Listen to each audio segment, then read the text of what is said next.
Hello there. Welcome back for another episode of Ranching Reboot, the podcast that reboots your thinking about farming, ranching, food systems, and the people that operate them. I'm your host, Red Hills Rancher, and this is episode number 154. Today on the podcast, we're going to talk about bison genetics, future profitability of ranching and land management, soil biology, and direct marketing. But first, this episode is sponsored by LandTrust. You've heard me talk about LandTrust for the past few weeks, and I've been busy answering messages from spring turkey hunters. Spring is about here, and spring is more than just about turkey hunting on LandTrust. I was just on their website browsing for other ideas about things to offer on my own ranch. Did you know you can book a DIY four-wheeler adventure on a 3,100-acre Montana ranch, tour hemp production in Kansas, fossil hunt in Nebraska, visit a rabbitry in Oklahoma, go hiking in Wyoming, take a pasture-to-plate tour in South Dakota, or an off-road vehicle adventure in Idaho? Stargazing, birdwatching, horseback riding, mushroom foraging, camping in tents and intense camping, camping in RVs, you name it, LandTrust has it. If you can think of something to do outdoors, I bet you'll find it on LandTrust. There's so much more than just hunting on LandTrust. Their team is standing by ready to help you list your property and generate some extra income from all the resources under your management. Get started today by clicking the link in the show notes or visiting landtrust.com/reboot. Link in the show notes. Again, that's landtrust.com/reboot. All right. Support for this episode also provided by Grassroots Carbon. Grassroots Carbon is accepting more acres for 2024. And right now is a great time to get in touch with the team at Grassroots and see what a carbon storage agreement looks like. I can tell you what it looks like from my end, and it's pretty nice. It all starts with an email or a phone call. The team at Grassroots will take a look at your operation using satellite data to see if it's a good fit. Ranches with good carbon storage potential can earn over $20 an acre, most often with a few simple management changes, if anything. Carbon prices are only going to go up, and with Grassroots, when the price goes up, you get paid more. That's how it works. If you're worried about all the indemnity or risk, Grassroots takes care of that, so you don't have to stress. Just about the only scenario where you'd owe money is if you deliberately did something to release the carbon you stored, like plow up the range. And I do not plan on plowing up any native range or even anything that dad planted back to grass that was once farmed. So not much of a risk. It was an easy choice to make. When you're ready to see what Grassroots Carbon can do for you, go to www.grassrootscarbon.com/reboot or click the link in the show notes. That's grassrootscarbon.com/reboot. I can't forget about all my amazing patrons on patreon.com and the subscribers on Spotify. You guys rock. Last week, there was a McDonald's ad in the podcast. Guys, I have no control over that. I get no say in what ads get run during the automated ad breaks. I'd rather not have them just because there are things like McDonald's ads, but the podcast does cost some money and some time. I set a new goal of 20 new subscribers on Spotify or patrons on Patreon. If we get that, I'll just turn off the embedded ads. You guys won't have to listen to it. Just what I do in the intro. So no more interruptions for ads you don't care about. Just need a few more sign up on Patreon or subscribe on Spotify. To do that and help keep Ranching Reboot on the air, navigate to www.patreon.com/redhillsrancher.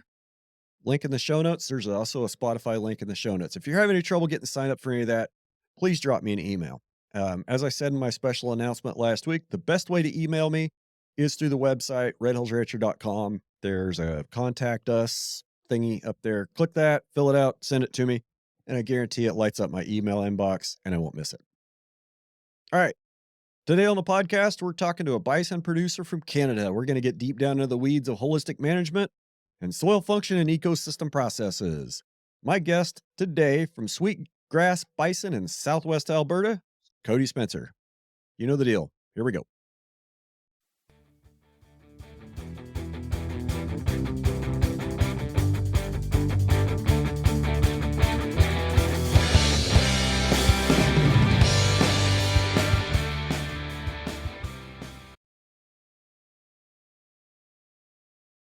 Cody Spencer, welcome to Ranching Reboot. How are you today, sir? Doing well, Brian. Thanks for having me. Well, I'm glad to have you here. So I see you've got a little fire going back there. It's not too cold where I'm at here in middle of February. Where are you at? So I'm in Southwest Alberta, Canada. which we're about an hour north of Glacier National Park in Montana. So a lot of people have visited there and visited the Rocky Mountain front. And so we're basically where the northern Great Plains slam up against the Rockies. Okay. And I find it's interesting. So I worked in Texas for a few years and have a ton of friends across the US and um, traveled quite a bit. And I find that Americans don't have the best grasp of geography of Canada. We tend to lump it into just one big mass, and it's like, it's a huge place. And so I like to describe Alberta as, say, if Alaska and Montana got together and they had a kid, gave it up for adoption, and it got raised by Aunt Colorado and Uncle Texas, and maybe hung out with its delinquent cousins, Kansas and Oklahoma. Okay. So Alberta, that's like right north of Montana. To the west of you would be Saskatchewan and then British Columbia, correct? To the west is British Columbia. So the Rockies basically are the western border of Alberta. And then BC is basically mountains, forest, a little bit of agriculture. And then to the east, we have Saskatchewan and Manitoba. And Saskatchewan and Manitoba and Alberta make up the Canadian prairies, right? And so, where we are in Alberta, where I'm at in the foothills, we kind of have a bit of a tall grass prairie regime, like a black soil. It's very narrow. Like we have this sort of fertile strip along the foothills of the Rockies that gets, enough precipitation. Growing conditions are still pretty good. And you take that further north around Edmonton, and you have what's called the aspen parkland. And so these beautiful black soils with, aspen groves interspersed and incredible sort of agricultural area. A lot of it's been farmed and plowed up. Here in the foothills, it hasn't because of topography. So we've got sort of we've got a more of a ranching culture here in the foothills. And then, yeah, and then you follow that east into Saskatchewan and Manitoba. And, um, there are some pretty beautiful, fertile agricultural regions here, a lot of potential. But I mean, we've got areas as well in southeastern Alberta, southwest Saskatchewan, sort of an extension of like northern Montana, western South Dakota, like pretty tough, arid type country. So there's a bit of a range here. Northern Plains just a lot colder. Yeah, a lot colder for sure. Okay. So well, your operation is called Sweetgrass Bison. So how did you get into bison? So how did I get into bison? Well, I guess starting with my childhood, I grew up on a family farm, sort of a mixed operation.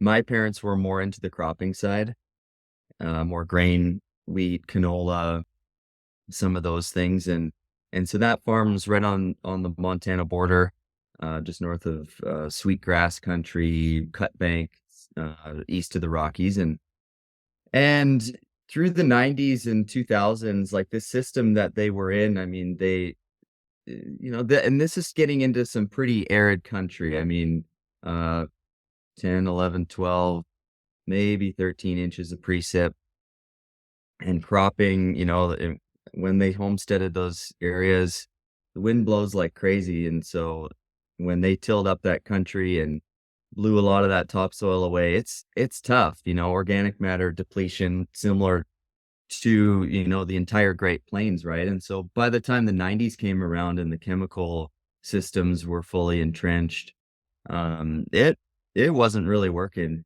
My dad recognized that, and he said, "Oh man, we need to either figure something out or we need to get out of this." And by that time, Gabe Brown was still sort of cutting his teeth in regenerative stuff. That wasn't even a thing, especially in the cropping world, right? And so there was a sort of a big event that happened within our family, and they decided to sell the farm after a big drought in 2002. And, I was a young kid, 12 years old maybe, but that was everything I knew growing up on that farm. And, just this sense of freedom, being outside. And for me, I had a couple pretty transformative experiences out on the grasslands, because we still have, some pretty large intact blocks of native grasslands. When you get out on them and you look around and, you could see for 50 miles and not see, barely any sign of human activity. And just, quite something, right? Really strikes you.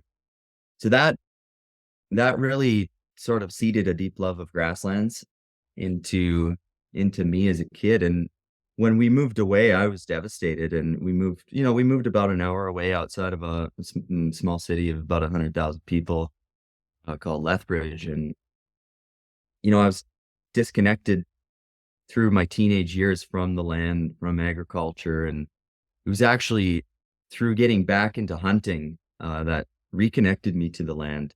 Because we always hunted, on the farm. It was just sort of a tradition. We'd go out, get a deer, get an elk, and make sausage, that type of thing. And I always had such fond memories of that. And so I started hanging around with my buddies who still, were out on their farms and ranches and going hunting out there and spending time with them. And I just thought, man, I got to figure out a way to get back involved in this. There's nothing that makes me feel as good as being out on the prairie and just being out with animals. And so I had to figure out a way. And along that, along that sort of journey, I picked up a book called Portraits of the Bison by this guy named Wes Olson. And Wes is he's sort of a bison ecologist up here in Alberta, and amazing man who's since become a good friend and a mentor of mine. And I just became fascinated by these animals. And because it's one of those things that you see them around, right? You see a herd here and there. It's like, okay, well, I know that they're not totally extinct, and you always hear the stories of them, running in the tens of millions, maybe up Right. to 60 million type of thing. But where, why aren't there more of them? Like, what's going on here? And it was just a question, sort of a curiosity that I had to follow, because I became captivated by them and started to seek out places ranches that were raising them at the time. And this would have been, say, a dozen years ago, decade ago type of thing. And so I started visiting ranches, and just, the first time I got into the middle of a bison herd, I was just blown away. It was like, wow, everything I loved about the grasslands. Plus you've got this, I mean, the charismatic megafauna that it's got this ability to just captivate people. And so there's sort of a running joke in the bison industry. Once you catch the bison bug, you've got it for life. And that's sort of what happened to me. Um, I've always thought that's because once you buy a bunch of them, nobody wants to buy them from you. I, I, the bison business, it seems like it's pretty easy to get into, but not quite as easy to get out of. it can be, yeah. We could get into some nuances about the differences between bison industry and the cattle industry, but they're depending on the cycle, which I don't think the cycle tracks kind of like the cattle cycle does. It can be difficult to unload bison. There's not a sale barn around every corner. Let's just put it that way. Right. Um, I think, do you know Moritz Espy down on the 777 in South Dakota? sure. Yeah. He told me that if they went to do the bison slaughter at the same rate as we do beef cattle, that the bison would be done in about 2 hours. Like the whole year's worth of bison would Yeah. be harvested in like 2 hours at the same rate that we harvest beef. Yeah. So Yeah. that I- there's do you have any idea how many bison are in North America, or maybe just in Canada? Yeah, they say there's about 500,000 bison total. 30,000 of those are in like parks, wildlife refuges, things like that. And the rest are, 400 and some thousand on private ranches. Is that just Canada, or is that all North America? That's all of North America. 500,000 bison. And to Yeah. think, well, is it around 130 years ago, there was probably somewhere close to 40 to 60 million of them in the plains? Yep. That's almost mind-boggling.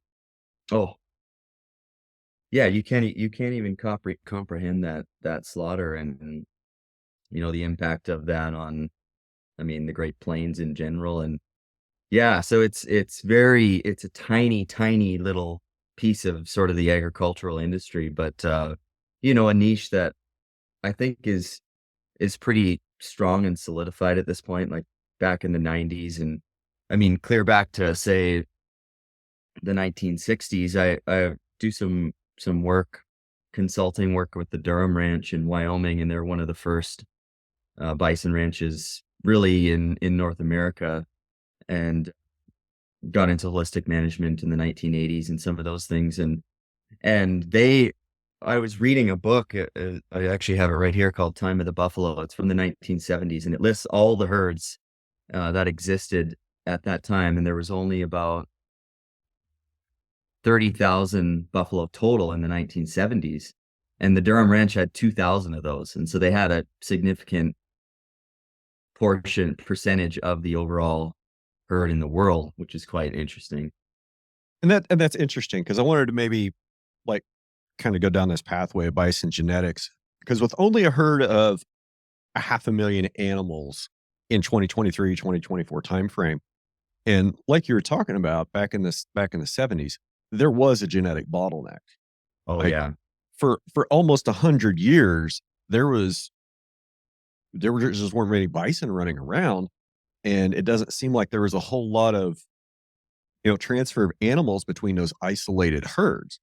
So the question, like, and maybe you can, whatever this you can speak to or not, are we bottlenecked on our bison genetics? Is Canada different, or are things starting to turn around with the genetic bottleneck and getting more breeding animals?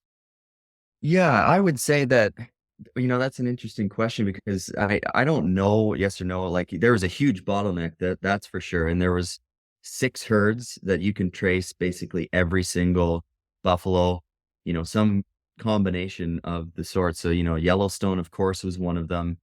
There was a herd that was captured out of the wild called the Pablo Allard herd on the Alberta-Montana border. That became the Pablo Allard herd in the Flathead Valley, which was at the turn of the turn of the 20th century, the biggest herd in the world of about 600. Fascinating story for people to look up. Pablo Allard Buffalo Roundup. They had to Theodore Roosevelt opened up the homesteading into the Flathead Reservation around the turn of the century. So they came to him and said, "Hey, man, you got to get your buffalo off of, they're free ranging in the valley. You got to get your buffalo off and sold." And he said, "Well, do you want to buy them?" And they said, "No, we're good. We've got Yellowstone. We've got maybe 50 animals in Yellowstone. We're good." So he sold them to the Canadian government, and over the course of the next 6 to 7 years, they had cowboys, say 15 to 20 cowboys on horseback every day, rounding these buffalo up and driving them to the train station at Ravalli, Montana, and loading them on train cars and shipping them north. And so that at that time was one of the biggest source herds for the rest of the nation. There was, of course, Charles Goodnight in Texas, the Goodnight herd in Palo Duro Canyon. Buffalo Jones, I believe he was from Kansas, and he salvaged a couple. And then one in South Dakota and one in Manitoba, and basically that was it. And those were all, aside from Yellowstone, just little handfuls of animals. And so you can imagine the bottleneck that happened. And I mean, it's interesting. I don't know what that impact, like I'm not a geneticist, and I don't know what really that impact that has on the species. But one thing that's been interesting the last couple of years, Texas A&M, Dr. Jim Durr out of Texas A&M, he's focuses on bison genetics, and they came out with a study this last year that showed that all bison, even the Yellowstone, like there's been this narrative that, oh, Yellowstone are one of the only pure herds left in the world. They found that even the Yellowstone herd has a tiny, tiny little bit of cattle genetics I within them. I'm glad you kind of went there because that was kind of in the back of my mind to say something about the bovine DNA contamination in the North American bison. Okay, maybe contamination is not the right word. And I think, I mean, what obviously what happened in my mind is during that time of genetic bottlenecking, when we were down to basically 6 herds of bison and just, a few thousands of animals, I it made sense to inject a little bit of bovine DNA in there and put maybe put some cows out there with it or put a bull in there with them just because they needed to breed animals and they need to have a higher conception rate to keep those animals alive. I can see that. And I so for just so you know, I think people that listen to the podcast have heard me say this several times, but one of Ted Turner's ranches is just down the road from me, like 15 miles south. They call it the Z Bar. The manager down there is a fantastic human, and he's a great guy. And what I've seen him do down there in the 20 years since Turner's taking it over is they've really turned that ranch around. Mm, But I remember one of the things that he said is they've tested their bison herd and they know that they have bovine DNA in it. mm, They know that. And I remember him telling me several years ago that he'd just come back from a bison association meeting and they were talking about, doing the DNA testing. And the government was like, no, we don't need to test the Yellowstone herd. Yellowstone herd's pure. We know it's pure. We don't need mm, to test it. And Keith was like, that's bullshit. mm. We know that's got bovine DNA in it because we've got animals from there that had bovine DNA in them. We know it's bullshit. They're lying to everybody. And I think it's just, I guess it's nice that they're not hiding it. They're not trying to hide that anymore. That they have come out and said, yeah, maybe we got a little bit of bovine DNA in our Yellowstone bison. Yeah, yeah, and I don't know, I still really don't know where I stand on it because it's such a complex, uh, you know, of course, you've got the biological genetic side, but then there's the sort of, what are the implications of that on the species as wildlife? What are the implications of the species as like livestock, essentially, on ranches? But I think, what it opens up is a conversation that goes beyond like, oh, this animal's pure and this animal's not. And so this animal that has a little bit of cattle genetics, it's no good. So, maybe it shifts what we look for in bison, whatever that might be. I mean, of course, conservation herds have a sort of a different, set of goals around what they're trying to achieve than a ranch herd that needs to be profitable and is maybe more closely resembles cattle ranching. But I think it opens up more possibilities to manage for different things like fertility and I mean, just adaptability in our modern context, really. Yeah, like I said, I don't think it's a bad thing. It's just that's what had to be done to save the species, or that's what the people that were trying to Yeah. save the species, that's what they did. And Yep. we still have Better for bison. And if they hadn't have done it, we might not have bison now. That's right. And there was pretty, intentional interbreeding, and actually still is to this day for beefalo back in the day, they thought that they could create sort of this ultimate range animal where they've got the docile characteristics of cattle and some of the, easier to manage, attributes, but you've got the hardiness and you got the ability to forage and thrive out on the range of from the buffalo. And what they found was some of that did transfer over and the meat was good and some of those things, but the fertility was just garbage and that, you couldn't run an operation with these animals, uh, interbreeding, basically. It's not economically viable. Right. And I kind of remember that study and maybe looking into it a little bit. And it seems like the fertility was an issue even to the third generation. Like they just couldn't get their fertility numbers up even after the third generation. Yeah. Yeah, so I don't know. There are some people doing it out there, but and another common thing too is there's also the subspecies of wood bison that are in northern Canada into Alaska, and people cross those with plains bison to create sort of a hybrid, bigger, larger animal. And I don't know what the impacts of that are going to be over the course of generations. As far as like the idea is to create a bigger animal that puts on more weight, but what are you losing in the plains adapted genetics that have been here for, several 100,000 years? I don't know. Can you maybe explain the difference between the two subspecies or subtypes? Yeah, so wood bison. I'll start with plains bison because that's the subspecies that everybody knows, everybody sees. It's widespread across America and into Canada. Plains bison are a bit shorter. Their their hump is situated just kind of above the front legs, more kind of centered above the front legs, and so their head sits a bit lower. They weigh a little bit less, and I mean, essentially, they're built for having their head down and grazing across the plains, and moving snow out of the way to access feed and some of those things.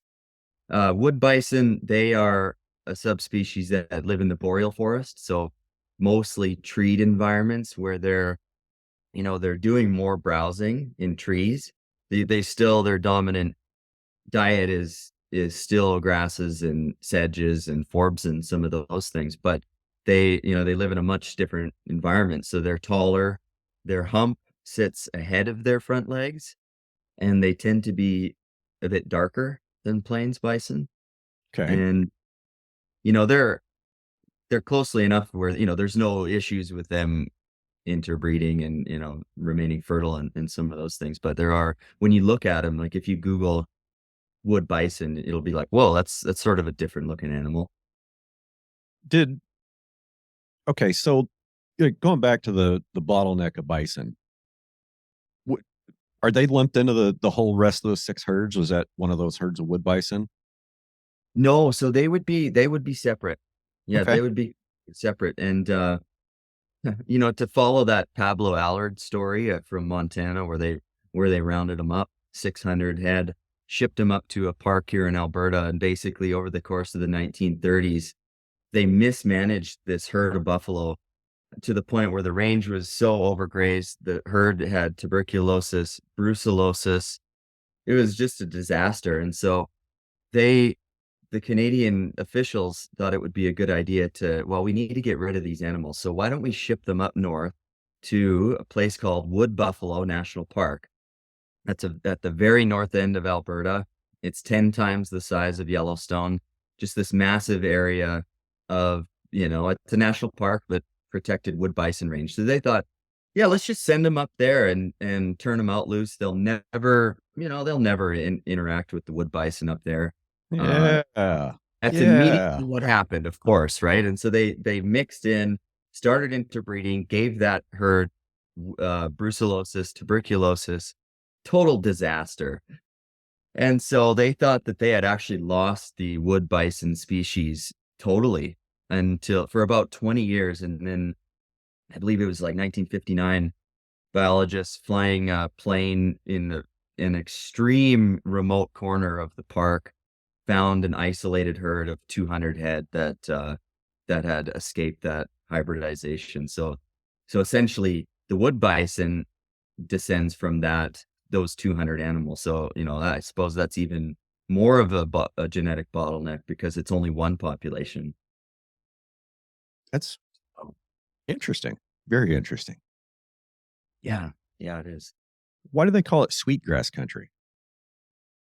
Sweetgrass hills in Montana, northern Montana. So anybody that knows the sort of the Golden Triangle, northern Montana wheat country, there's a series of uh, mountain ranges, isolated mountain ranges that dot the landscape, and the Sweetgrass Hills are one of those. And where I grew up on my farm in Alberta, they were prominent. They were right on the border, so they kind of are the landmark for our country. So it's just a place that means a lot to me. And when I decided that I'm going to get involved in ranching and bison, I'm going to figure out how to do it somehow. Essentially, first generation again. I mean, definitely all my previous generations were involved in agriculture, but we sold out and figuring out how to get involved from scratch. And so I went to work on a big cattle ranch in that kind of right on those Sweetgrass Hills out in the middle of nowhere on the Montana border. And um, really to gain ranching and livestock experience and kind of cut my teeth, back into that world. So my plan was always to get into bison. And so I spent some time on that ranch and just a place that means a lot to me. Okay. I was kind of wondering, like, what's the genesis of the name? Like, why is it specifically called sweetgrass? Is there something in the grass? Is that a name that the Europeans gave to the area, or is that a name that the Europeans took from the indigenous? I believe so. I've done a little bit of reading. I believe that it was from Blackfoot, some sort of Blackfoot name for the area, and of course, sweetgrass is a species of grass that's braided and used in ceremonies uh, by many indigenous people. So whether or not the Sweetgrass Hills name comes from that, the sweetgrass is a very important plant for indigenous people. Okay, okay. There's just a little curiosity I needed to satisfy there. Yeah, S- for sure. So why? Let me see if I have this right. Your family had kind of a more conventional cropping operation till around 2002, right? And then you guys lost that operation, and now you're back grazing bison. So maybe walk me through some of the steps. I mean, you did say that you wanted to get back on the land, but why specifically bison? What about bison attracted you? Yeah.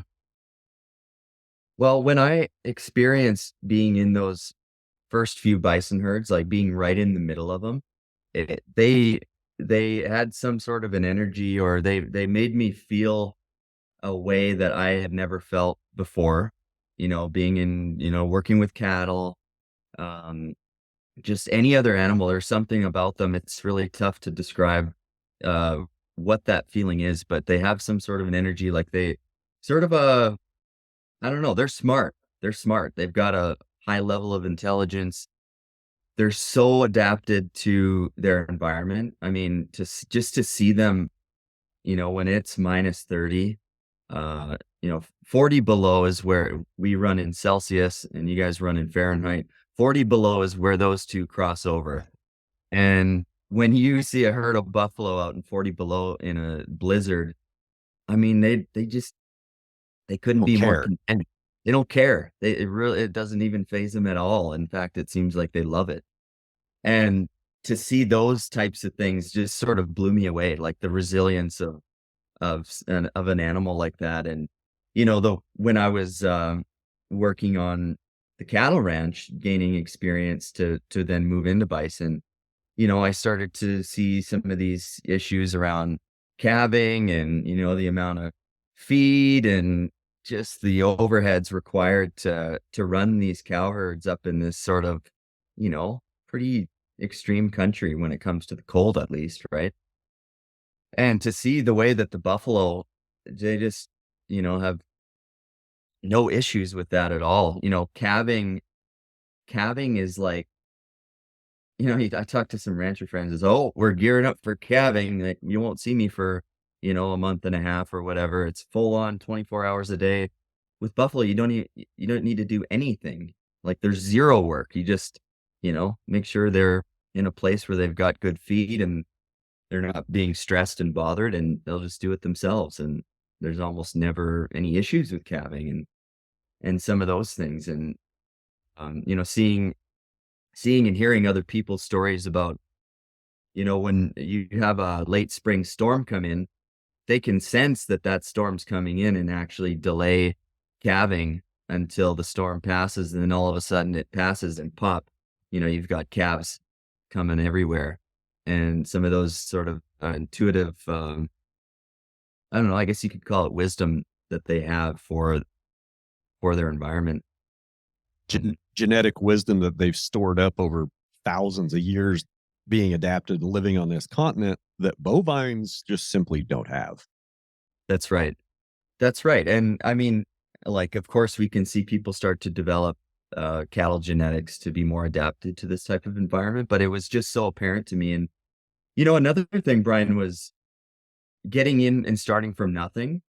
I was researching and this was before I discovered any sort of regenerative, holistic management, ranching for profit, maybe give it to Jim. Um, that okay, so if I'm gonna do this, how am I gonna actually get involved in it? And direct marketing seemed to be like a way for me to do that, an avenue for me as somebody who didn't have land and didn't have infrastructure and didn't have huge financial backing. So I looked at it as a way to diversify myself from, the other people that might be selling beef and some of those things. And I think that was a sort of a good angle. And at the time, I guess that would have been 2014.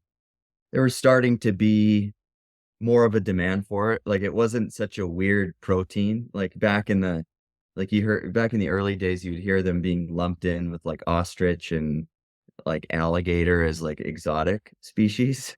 It's Well, I like, mean, 20 or 30 years ago, there was a lot less bison in the world. that's right. Yeah. And that has really changed over the last 20 years, and people, recognize it and understand that, oh, okay, people raise them for meat and some of those things. Ted's Montana Steakhouse, when Ted Turner opened up that line of Ted's Montana Steakhouses, that for clarity, I never really ate in one of them, but my understanding is they served like bison burgers and bison steak. Yep. And it isn't Ted Turner like if we listed all the people in the country that in North America that owned bison, it would be like Ted Turner, the 777, and then everybody else is number three. Yeah. Yeah. Is that Ted is far and away. I don't know what the stats are at right now, but around 50,000 head of bison on 13 ranches, over 2 million acres. that's like Um, 2.2, I think. I think you're right. 2.2. It's incredible. And the organization that they built around bison is, yeah, it's really second to none. Do you think Ted Turner like kind of almost single-handedly recreated the market for bison? I don't know. That's a good question. I mean, he definitely has created a huge awareness around the animal. And as far as what their organization has done, uh, sort of experimenting with different production methods and sort of pushing the envelope for what's possible, and being an example for other ranches. I think that, I mean, they've had a huge impact on the industry. Whether single-handedly, I'm not too sure. There's been a lot of really important people that have moved this industry forward and continue to do so, but they still are one of the premier organizations, no doubt. I mean, that's fair. And maybe saying single-handedly is a little bit strong, but Yeah, yeah, I was just I'm sitting here just listening to you talk for the last 45 minutes. We got down to kind of a severe bottleneck 50 years ago, and it wasn't very long after that that Ted Turner started buying ranches hmm, yep, and putting bison on them, and that's been gosh, I remember that he's been saying that since the beginning. Like, I'm going to restore all this land, and I'm going to do it with bison. mhm. And then he's got a line of steakhouses open up. And, like I said, I never went there, but people that did said it was expensive and it wasn't great. Well, they probably got better like everybody does. Mhm. Yeah, maybe Ted might be the second most influential person in the bison world behind Moritz Espy. Let's just say that. Moritz has a big personality. But okay, so that brings up an interesting little case study around. There's this narrative out there in the public that bison are, you put them out on land and it just becomes this utopia, this oasis. Automatically, they regenerate the land. And there's sort of a famous case study when Ted Turner bought the Flying D Ranch near Bozeman, Montana, back in the late 80s. They had this vision of taking this 113,000 acre ranch and tearing out all the interior fencing and just letting them do their thing, right? And let them run wild, and so to speak, this vision that I think a lot of people have. And what they found, just like any other species, they had their favorite areas. They went to the riparian areas and overutilized those. And bison generally are naturally better at utilizing a riparian area, a water source, and then leaving, because they still have that instinct when they drink. There's predators there and they want to drink and they want to get out. And so they do tend to utilize steeper slopes and areas further away from water than cattle do. But what they found on the Flying D was, it didn't quite work that way. They needed to have some sort of a management to actually achieve the goals that they had for the land, right? So that over time now they've moved to more of a, sort of an adaptive grazing model. Yeah, I never talked to anybody specifically from the Flying D, but I have spoken to several people, several other, let's just say managers or, folks that are kind of higher up in the Turner organization. And it seems like they've tried everything from, well, we'll just tear out all the fences and let them do the bison thing, to now that they're almost every ranch that I know of in the Turner system is getting cross fenced and they're doing frequent moves and allowing long rest periods. And, Right. that goes, and that's on the whole spectrum, right? I mean, that's from probably ranches that are doing, 15 to 30-day move schedules to ranches that are doing daily moves at high stock densities behind polywire, one strand. Like, people say it's impossible to run bison behind a single strand polywire.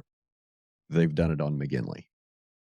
Totally. And that's exciting. I hope to visit there this next year to see what they've been doing, because it sounds pretty incredible. And, and that's as my journey sort of moved along, I got a position on this bison ranch, like fairly decent size. It was about 12,000 acres and a few hundred head. And it was sort of, let's just say it was sort of getting dilapidated and the infrastructure was being neglected and some of those things. And previous to me getting back into ranching, I was a carpenter and a welder. And so I looked around and said, well, geez, here's my chance, here's my chance to come in and start building stuff and get experience with the animals and all those things. And so I started working on this ranch to uh, really cut my teeth and, able to source animals for my meat business and build up the foundation, to being a good bison manager and range manager. And along that journey, I suppose, in maybe 2015, 2016, I came across holistic management for the first time, and it was like, oh, okay, all right, here's something that makes sense to me. And this is like, here's a group of people that are really pushing the envelope and trying to figure out how we can do this and regenerate land, be profitable. So I kind of went down that rabbit hole for a while and still am, quite frankly. I think there's a ton of value in the holistic management framework, and the people that are doing it across the spectrum have seen some incredible results. You probably being one of those people. Yeah, yeah. I was just sitting here thinking that, the holistic management framework, it applies, you can apply it to everything. Yeah. And where Alan got it, where he developed it from, was military planning. Like, he would take Right. military planning processes and techniques and adapt them to agriculture and biology. And, I'll be honest, that it almost kind of comes second nature to me, because I grew up being exposed to holistic management and ranching for profit, because my dad started, picking up that stuff up in the mid to late 80s. So Mm. I grew up with it. And when I went to the Navy and I got introduced to, like, how to plan out maintenance, how to plan out workflows, I'm like, oh, this seems pretty simple, because I'd already kind of had some grounding in it. And then to bring it full circle, about the same time period that you're talking about, 2015, 2016, is when I got real interested again in holistic management. Now, before that, I'd gone in and I'd done some of the courses, like the grazing course, the management course. I didn't do the economics, but that was all based on the second edition. And it didn't really resonate as well with me as what the content that they were teaching and talking about in the ranching for profit community. Mm. Then I think it was No Till on the Plains in 2016 in Wichita, Kansas. Alan Savory came to speak and he gave the keynote. So like, okay, so Wichita is a 2-hour drive. The guy's going to talk for an hour and a half, and it's a 2-hour drive home. You bet your butt I went. Mm, And that was, like I said, that was 2016. And I was in the middle of a tree clearing project. I was trying to get finished up. And then I had a wildfire. So it was kind of like, I had a lot of things kind of come together, like right there at the beginning of 2016. Um, but what I'm getting at is, having had time to think, and like the holistic management planning process, you can apply that to everything, to anything and everything. And it should be applied to anything and everything. that's right. I mean, I just finished rewriting my holistic context. Every, few months I get a new notebook and journal. I write it out every single time at the front and change it a little bit if, things in my life have changed, but I can't even tell you how much that has helped inform my decision making in my life. And I'm curious, did your time in the military, when those planning processes that they were using, was there overlap with that planning process that Alan brought into holistic management? Like he calls it the aid memoir. Um, I really can't speak to that because when I was growing up, I don't think I ever really got kind of like indoctrinated in the actual holistic management planning process. I just got to see snippets of it from my dad and hear snippets of it and see how that worked, right? So I didn't really, and I guess maybe that was the way things were done. Right. Like just because that's how dad did it. That's what I learned and that's what I knew when I went out in the world. So it was familiar. But as far as parallels, I really can't say that there were any. I would just say that growing up with it gave me a good foundation to understand it when it was presented to me in the Navy, Mm, if that makes sense. yeah, for sure. So you told me why bison. Um, I think it's just it's an emotional thing for you, or is it because you think that bison are like 1,000 times better than cows at rebuilding soil? No, okay, so to carry on with, say, the Ted Turner example of, the narrative about them being this, like, ultimate land regenerator.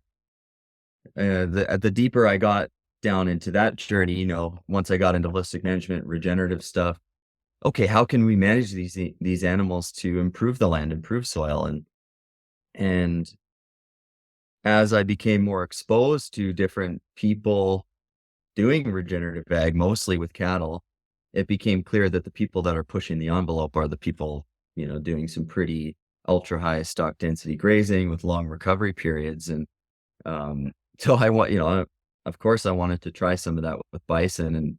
And around 2018, my wife and I, we moved to Texas for a few years to go manage Rome Ranch in Texas, where we were able to try some of these things and sort of push the envelope in terms of sort of the management intensity, sort of the stock density, playing around anything and everything you can think of with electric fencing down to the single strand and some of that stuff. And you know what what we experience is that, yeah, you can do it. And I think that there's so much possibility. And what you talked about, Turner's McKinley Ranch, there's a lot of other examples out there, like the Durham Ranch is doing some pretty cool things. Some guys here in Canada running bison behind single hot wire.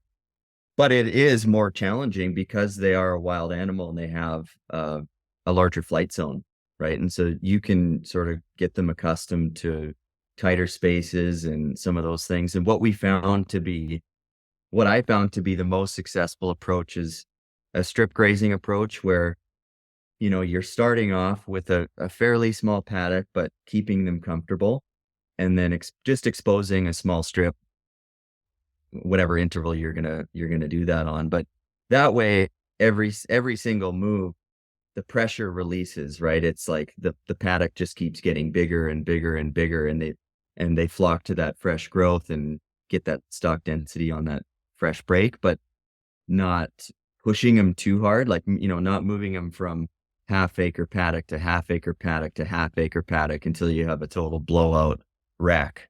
You know what I mean?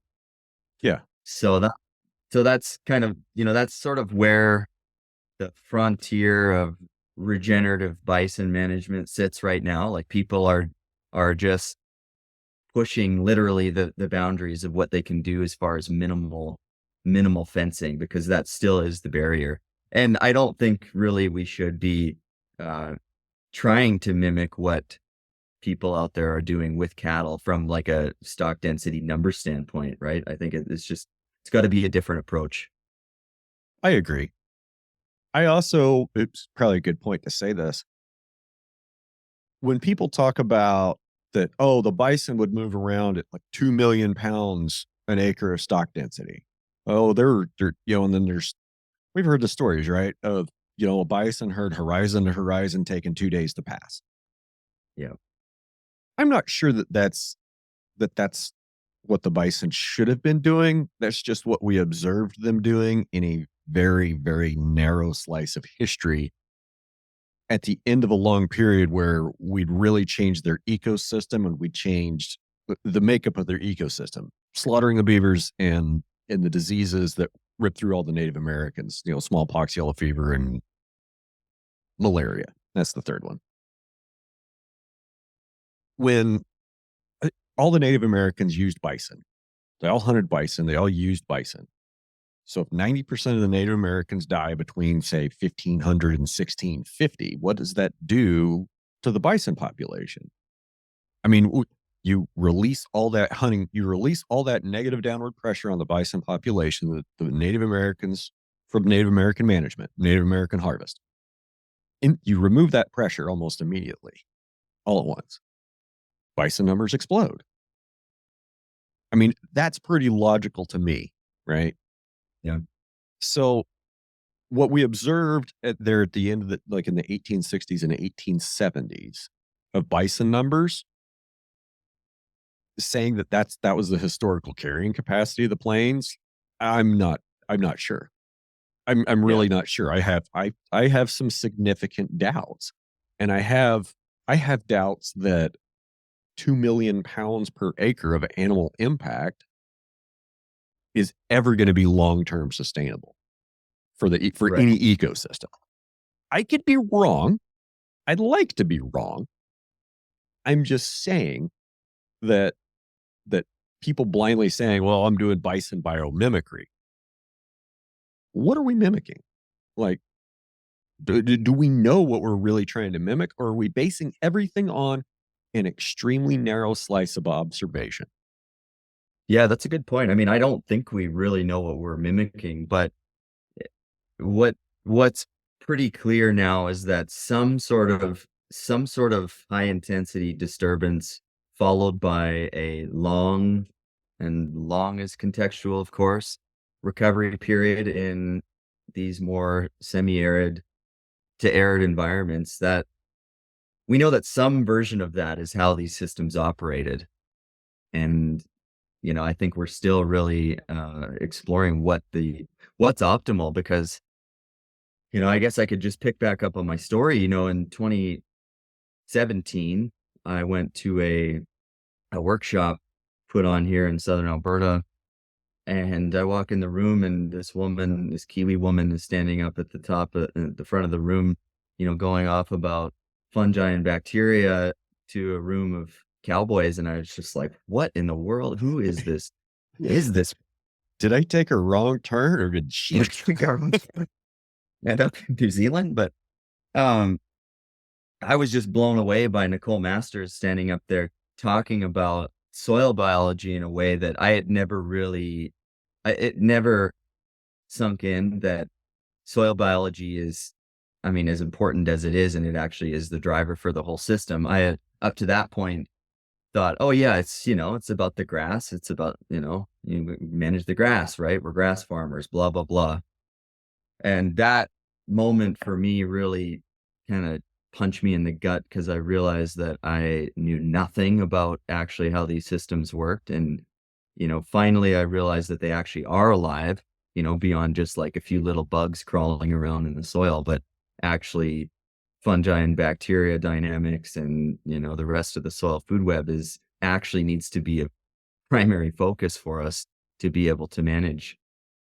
And so that from there, that June of 2017 completely changed my life again because I realized, well, I gotta try to figure this out. I gotta try to learn what, what this means really. What does soil biology and the management of fungi in particular mean for the success of our future agricultural operations? And so I've kind of been down a rabbit hole, a bit, journey since that time and studying with Nicole through her Create program, and then since becoming a coach on her team and coaching others to really get out there and see how we can spread the word of regenerative agriculture and agroecology. And back to just the arid lands conversation, we're really starting to see that we need to get the fungi back in balance because we've become so bacterially dominated across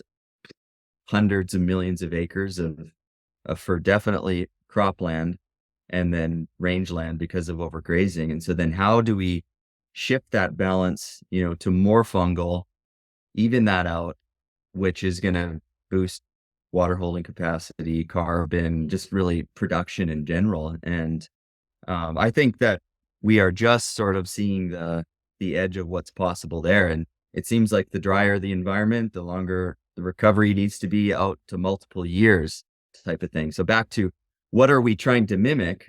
We don't quite know. We don't know, say in your ranch behind you, the exact intervals that over, say, 20,000 years that the disturbance and rest regime, how that actually played out and what that means for our soil biology.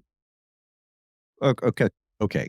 Grazing and rest intervals, when we're talking about a historical context, like before we put barbed wire up, before we showed up with horses, what, what do the, what would appropriate grazing and appropriate rest be? And I've got to go back, the conversation that we just had about bison numbers. And so throughout the 17 and 1800s, we've got cattle that were being, we've cattle numbers were increasing, the bison numbers were decreasing. Okay. That's, I don't have any really evidence to support that, but that's what had to have happened. I mean, Spanish brought cattle over in the 1500s. A lot of those eventually evolved to the Creole breeds, the Florida crackers, Louisiana swamp cattle, the piney woods, and of course the Corianes that I like. And the offshoot of that was the Longhorns, which Longhorn genetic bottleneck. That's another fun one. They were even worse than bison. They were like several thousands of animals, maybe in 4 herds. Mm. Yeah, there was some really weird bottleneck. You can almost tell if somebody's like, if a Longhorn operation got their original genetics from one of those four remnant herds, you can almost tell which ones of those 4 it was by the colors and by the horn shape size. At least I thought I could. Maybe I was completely wrong about that. Forgot what I was saying. Oh, so it's a narrow slice. And like I said, the bison numbers were likely on a strong upward trend because of the removal of the downward population pressure that the Native Americans put on them. So the bison population, I believe, was on an increasing trend until 1872, 1873, when we killed them all to get rid of the Comanche food source. So when we were looking like the 17 to 1800s, there was probably a lot less grazing pressure, I would think. Now, Mm. going back to that, I said, the 2 million pounds a day and then 180-day rests that, gets anecdotally thrown around about bison grazing. I don't buy it.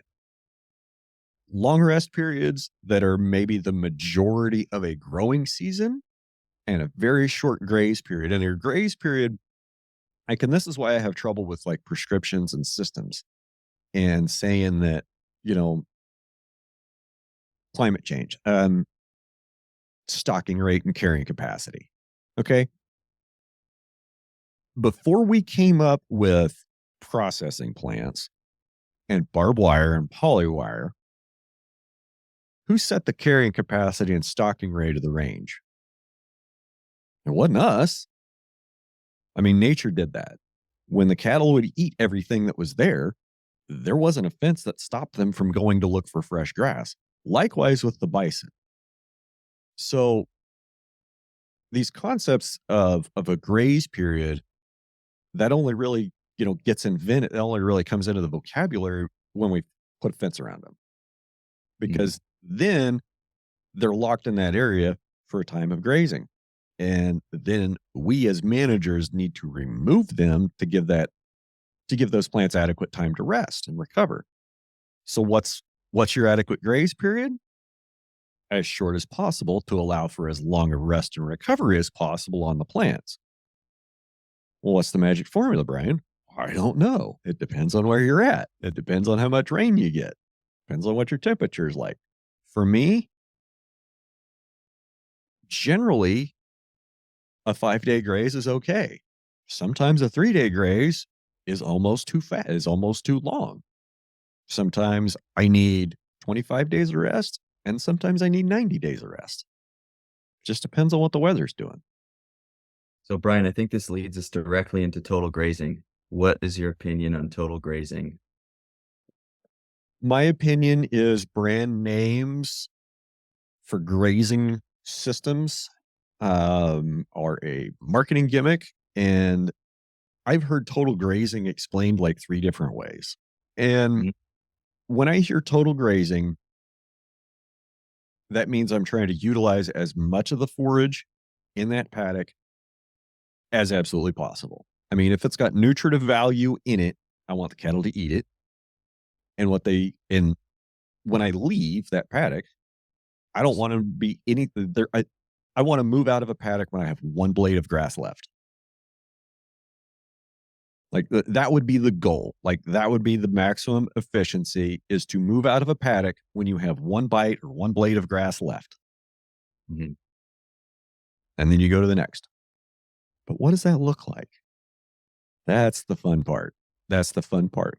My friend Ed, who he's a feedlot guy, cow trader.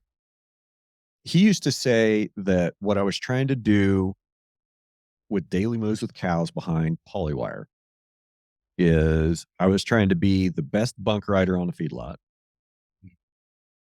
and leave one kernel of corn in the feed bunk. He said that, well, when he was running a feedlot, he said that's what he wanted the feed truck drivers to do. It's like, we want to deliver the exact amount of feed plus 1 kernel of corn that those cattle are going to need to eat for that period. Like, okay, I get that. So it's all the grass that they need for that whole day plus 1 bite. That's how big your paddock needs to be. So then what do you think about, this idea, okay, it really, ships away from the conventional notion of take half, leave half, all that stuff. And you're pushing the limit of utilization up to 90+%. And then, and to tying it back to this conversation about what would have been with the bison, and, whatever the numbers were, there were big herds out there and they were moving around across the landscape. And you got to imagine things were demolished by the time a big herd of even, a herd of 10,000 would have been a small herd. Right. Back. And so they move through an area over the course of a few hours, or if it's the big herds, a couple days, and completely, I mean, you can imagine what that ground would have looked like as they move through. And you can imagine like the first third of them, they got something pretty decent to eat. Yeah. The next third of them were kind of like, they were kind of getting the Midlands. And if you were in the back, you're probably licking mud. Well, man, that would have been rough. And you're getting picked off by wolves too. Well, it's an incentive to try to get to the front of the herd so you get something a little bit better. But yeah, Yeah, it's hard. It's hard based on our limited scope and limited observations to really have any good, meaningful understandings of, you know, how things should be. Yeah, no, it's so true. And I'm sort of working on this writing project around regenerative bison management right now and trying to find different historical accounts that are actually able to say how long the intervals were, essentially how long the rest periods were after grazing. And it doesn't appear like there's much out there. And so if anybody is listening to this that knows of any historical accounts, please let me know. I mean, I think it all helps to try to piece this together to see, because I just feel like, especially in these drier environments, it could have been like on average, it could have been years before grazing pressure. Fire would have been more prevalent on the landscape as well. But, we could be talking 3, 4, 5 years in some of these dry areas on the plains. Yeah, and speaking of fires, I'm a fire guy, but we're not going to do that today. Um, I would I would venture to guess that back in antiquity, back in the ancient times, and let's just say for clarity, I'm talking about the time period from say 1500 to 1800 for the Great Plains, which was like there just wasn't anybody here 1500, 1800. The Indians were all dying out. It was full of the Indians that weren't dying, didn't like anybody. It was full of bison and crappy weather. Golden California, better weather on the West Coast. Let's just keep going and get there. Nobody really stopped here. Um, and I forgot what I was going to say. Forgot where I was going with that completely. Well, you bring up that time frame too, and another pressure is that's the time when the horse was introduced to the Great Plains, so that also shifted bison hunting dynamics, and they were able to take out more animals at one time because they had the horse. And that would have been sort of that, basically on the northern plains, at least 200 years. Of course, where you guys were, it would have been, I think, it in around 1612 or something is when the horses broke loose from Spanish towns in New Mexico. Yeah, it was like 1650s, 1670s that the horses kind of spread up through the mountains. And I'm probably going to say this wrong. The Comanche were one of the first mountain tribes that got a hold of the horse, and I think they were like a branch off the Ute Shoshone. Probably that's probably wrong, but they got the horse and they figured it out, and they got the hell out of the mountains and they took over the plains because they understood horses better than anybody. Mm. So back, Brian, to your ranch, I've got a question. Like, so you've been there your whole life and you've been trying all sorts of, different approaches to grazing. Where do you see your future on your ranch, given what you've experienced over the last few years?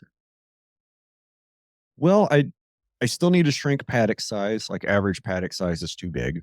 I'd like to get a lot closer to about a 40-acre or so paddock size. And that's going to give me a lot of flexibility. Of course, stocking rate, graze period, recovery period. Um, Much smaller than that, I start running a lot of terrain problems, a lot of water issues. Bigger than that, efficiency falls off a lot. I've just it's being observant about how they use a pasture, how much of a pasture they use before they go back to the stuff that they used the first day in the pasture. And those are kind of things that, okay, well, you should go herd them and push them off that pass. Or if they've spent 3 days over there camped out on the west end of an 80-acre paddock, just go fence that off. Well, a lot of times I'll just move them Mm. instead of fencing something off. Yeah, okay, maybe that's a little bit lazy, but hey, time is money and labor is expensive. Um, as far as rest periods, like I said, like there have been years where the grass is ready to come back in 25 days. And there are years where it was 70 to 80 to 90 days. And I'm starting to figure it out. It's rain, it's amount of rain plus hours of sunshine. Like we get 2 weeks of cloudy days. We can have all the moisture in the world. 2 weeks of cloudy days, we ain't gonna grow shit. soon as that sun pops out, we almost get compensatory growth on the grass, and it just shoots up. And we saw that happen in 2023. I mean, it basically didn't rain here for 9 months. It didn't start raining until the end of May, like 6 weeks late. The grass was 6 weeks late greening up at the beginning of June. And by the 1st of July, it was 30 days ahead. Hmm. Interesting. Most like the last few days of May, the last 10 days of May, and all of June, it is like rainy and cloudy all the time. And there toward the end of June, the rain kind of turned off. We got some 80, 90 degree days, and the grass just I didn't even see it. Like, it wasn't there one day, and the next day it was 7 feet tall. Mm. And Wow. So, and hopefully I'll get a bunch more data this year. I mean, I can't control the weather. Even if I could mail order the weather, the neighbor would still tell me it was wrong and complain about it. Um, it's just waiting. It's, you know, kind of have it in mind, like, okay, this is how we're going to manage this year. Or this is the philosophy we're going to do this year. This is how we're going to tweak it. And this is the records that we're going to keep. These are the data that we're going to pay attention to see if that management change makes a meaningful difference, either in short term or long term, and if it's a positive thing that we want to continue doing. And by that, I mean, like, balancing the graze period and the rest period and the stocking rate. And I guess, I was kind of going back. I guess this is kind of where I was trying to go is nature doesn't, nature can't set a stocking rate. I mean, she's not going to adjust her stocking rate to the carrying capacity of the land. Well, I guess she does. When times are dry, when it's dry, there's not a whole lot of grass, things are hard. What happens? The old sick ones die, right? Because they can't get enough. The ones that don't have any teeth anymore, they die off. Well, that's a cull to reduce the herd size back closer to the carrying capacity of the land. And that's nature's mechanism to do it. We just sometimes, let's say sometimes, we have mechanisms to where we can be proactive managers and manage that be able to match that stocking rate to carrying capacity if we're paying attention to what's coming down the line and our forage budget. So that seems to be what you've been setting yourself up for in terms of, I mean, custom cattle and just being more adaptive with the enterprises that you're bringing on. And what do you think that looks like for you? Do you think custom is still the way to go for you, or? And that's obviously that's going to be a decision that everybody's going to have to make on their own for their own specific context. And I think the days of being able to buy a ranch and make it pay and be able to play cowboy are drawing to an end. Yes. For years we've seen the most profitable ranches, and this is all coming back through the Ranching for Profit Executive Link Network. Profitable, successful ranches are generally doing a lot of custom grazing and often on leased land. Now, even if the land you're leasing from yourself, keeping that land business and the livestock business separate is what really kind of keeps an operation, is what separates successful operations from the ones that aren't, right? Now, there's more to it than that. But, through the years, we see that the operations that are doing custom grazing on leased land are successful. They're successful financially, economically, socially successful, and it's a good quality of life for the owners. Okay, I dig it. And I don't want to discourage anybody from trying to do it. It's just that's not a recipe to get rich. Like, nobody buys a ranch and gets cows to get rich. It's generally just a giant money vacuum for the most part. And hopefully, if you put money into it for 20 years, you can get something back out if it's your plan to build a business to sell. I'm not building a business to sell. I'm building a business to provide me with a lifestyle. Mhm. So maybe that's a little bit different of a goal. And shit, I don't know. I'm rambling now, and mostly I'm rambling because I really have to pee. So can we take a few minutes? All right, Sure I'll thing. be right back.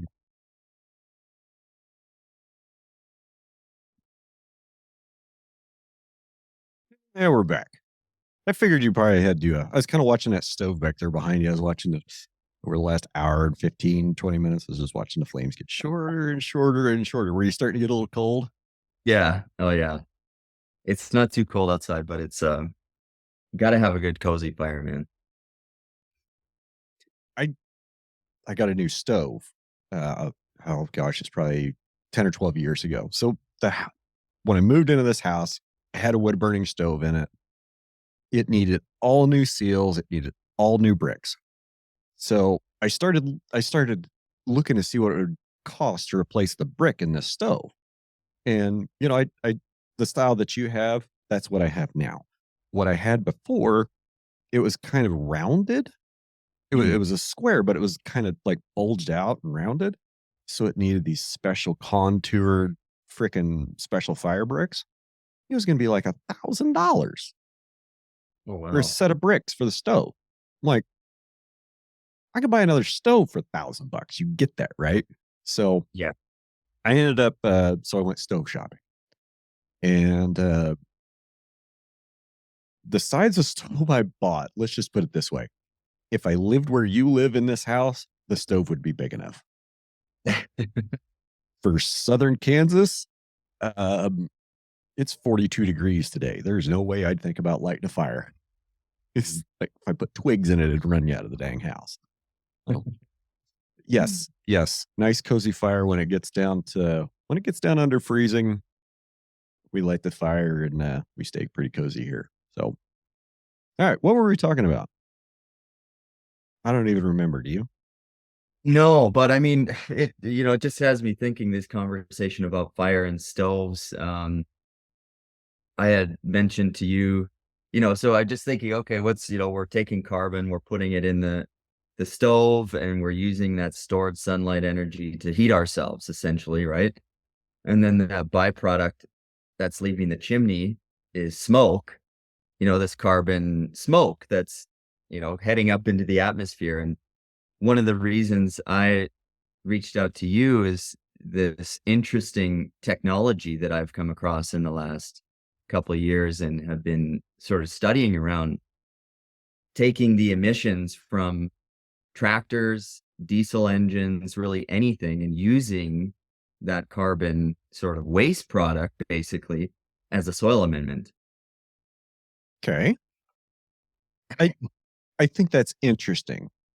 And it's interesting from several different ways, but there's also, I think, maybe a few technology hurdles that have to come across. So when we think about direct air capture of carbon, now I get you're talking about like putting something on on the exhaust pipe of a tractor, and that's I'll try to get back there.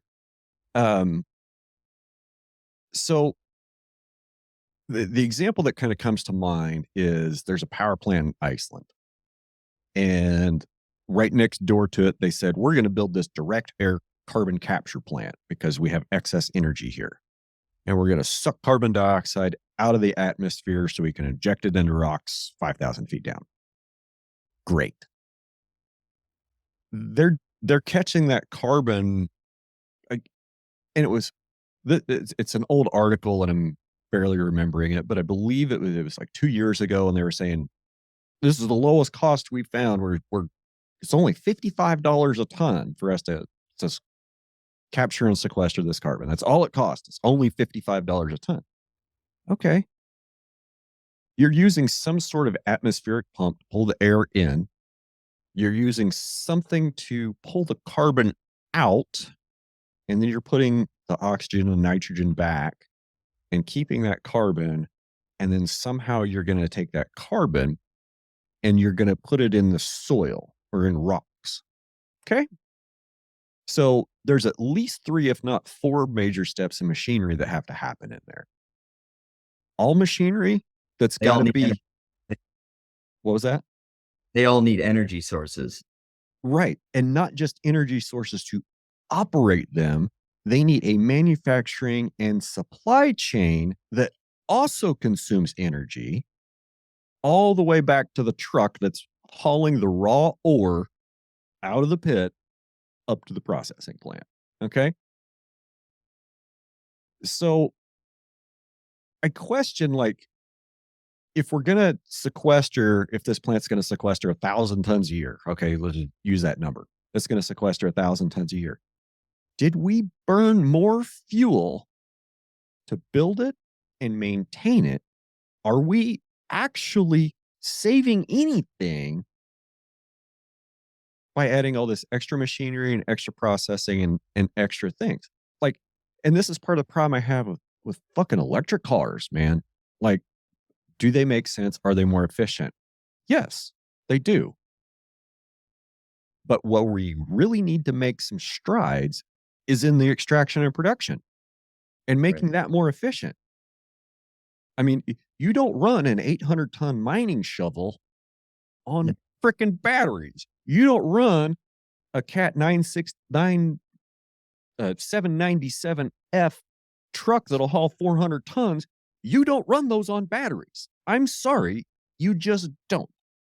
We're two technology leaps away from being able to have that kind of thing operate on batteries. And the technology leap we need is energy density storage in the batteries. Okay, that got off topic. Back to carbon capture. We know that through, good holistic adaptive management, good grazing practices, not abusing our soils, we can store carbon in our soils. And what blows my mind is, like, that I can change. You could almost go buy a ranch, change the management practices, put some cross fencing on it, put some water on it to double the stocking rate from what the previous owner had, then go get a carbon contract and sell the carbon off that ranch and not really have to worry about cash flowing. Like, there's going to be some scenarios that we're going to hear about in the next couple of years where people have gone and bought degraded property and rehabilitated it and cash flowed it using the carbon payments. It's going to Yeah, I happen. mean, I think so too. And what that ends up looking like and in the long run remains to be seen. But, it goes back to, well, maybe that is a piece of the puzzle of being able to go buy a ranch and cash flow it with cows, but you're just going to be a different kind of a cowboy to pull that off. But the carbon, back to the carbon capture actual plants, like, I have no idea how they actually work, and I'm sure the accounting is messy, and to me, it doesn't make any sense at all, and it reminds me, did you have, Paul Brown on? Was that Yes. conversation Yeah. where Yeah. We talked about that Summit Carbon Solutions pipeline that they were trying to put through his backyard. ranch, right, basically. Yeah. It totally makes no sense, um and so I don't know if you've seen, there's Elon Musk's X Prize for carbon removal out there right now. It's this big competition.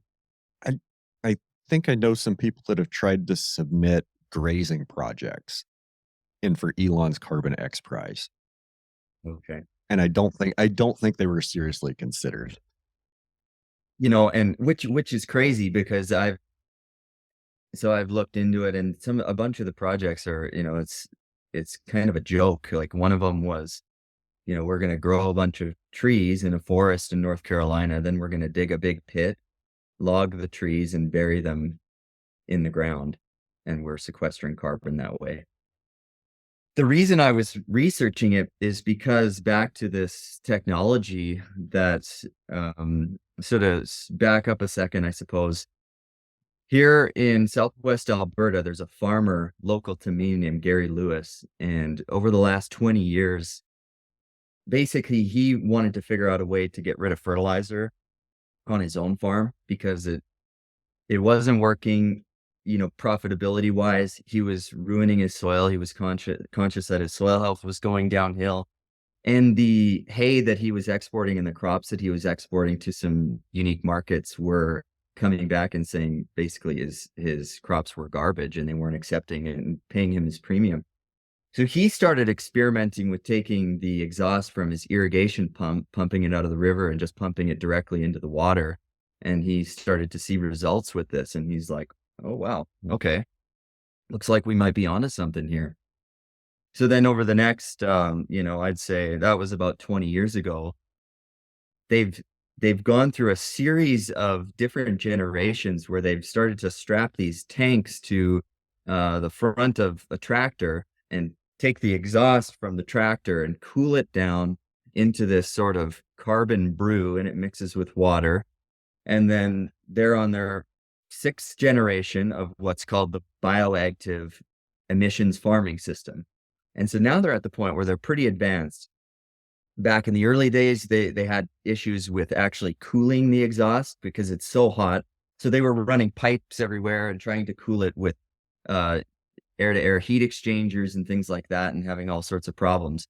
Once they moved to a water-cooled system where basically it's running through a mist, cooling the exhaust, and there's 2 side tanks that mix microbial inoculants into this tank, creating this brew of carbon microbial soup. And then from there, the force of the engine, you can imagine there's a lot of force running through those pipes. It takes it back, and whatever piece of machinery you're using, most common thing is a seed drill. It runs it back down onto the tines of the seed drill, and basically you're vaping carbon microbial amendment down into the soil, and using something that otherwise would be a pollutant and a waste product and using it as a soil amendment. And when I first heard this, somebody told me about it, and I was like, okay, this is crazy. There's got to be something up with this. I mean, it's got to be bad for your soil. Does it really work?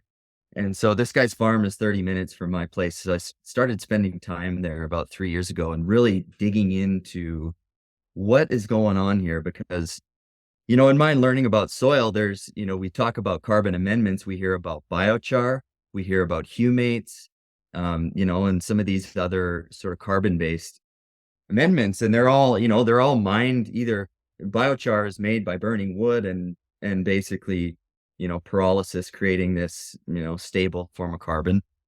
Humates are ancient soft brown coals that are former plant life millions of years ago, buried, and we have to go mine those, take them, and climb to our land. When I started to dig into this a bit more, it's like, okay, well, diesel fuel is stored sunlight. It's, ancient hydrocarbons, similar process to how those humates would have been formed. And what these guys are claiming with the bioactive system is that when that diesel fuel goes through the combustion process, you can imagine the force that cylinder is putting onto that fuel and exploding it into, its basically smallest constituent possible, and what they're calling is carbon nanotubes. And so if you look up carbon nanotubes, it's a thing. Yeah. And essentially, it's the tiniest form of carbon that you can possibly imagine, which is then readily available for microbes, and it's available to the plant in a more easily accessible form. And what it's doing is basically feeding biology. So this carbon is a direct source to feed biology in the soil. And so what we're seeing with Bioactive is these conventional farms are strapping these kits onto their equipment and completely eliminating fertilizer cold turkey in the first year, and seeing either no reduction in yield. Sometimes they're seeing increases in yield, and soil organic matter is increasing on average 0.5% per year.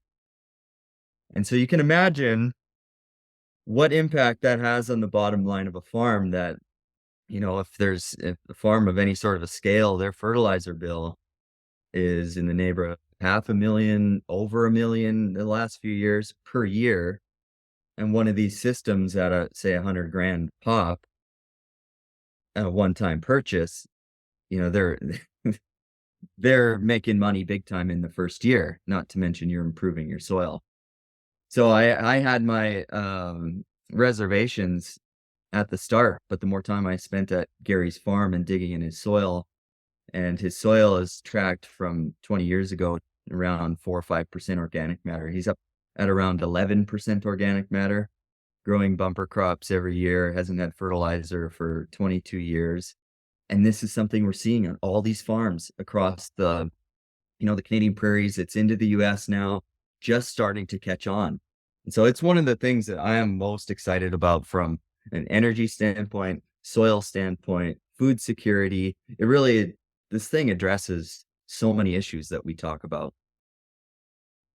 Yeah, it's interesting, and I think I've maybe seen some pictures of what you're talking about. Having two saddle tanks on a tractor and a tank up front, big hose from the exhaust going up to the front. And maybe I didn't really understand it, but listening to you talk, okay, makes sense.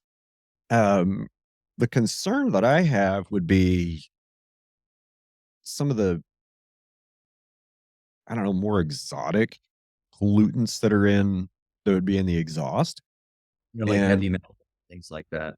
heavy metals, and just, heavy metal toxicity, because there is some of that in the oil that doesn't come out in the refining process. Um, but on the whole, I would think that if you have a healthy bioactive system and a healthy underground animal community, you know, good bugs, good nematodes, good fungi, good bacteria, that it's going to be able to utilize the carbon and the other elements that are going to be in there, and the stuff that is toxic, those organisms are going to be able to sequester it and ignore it.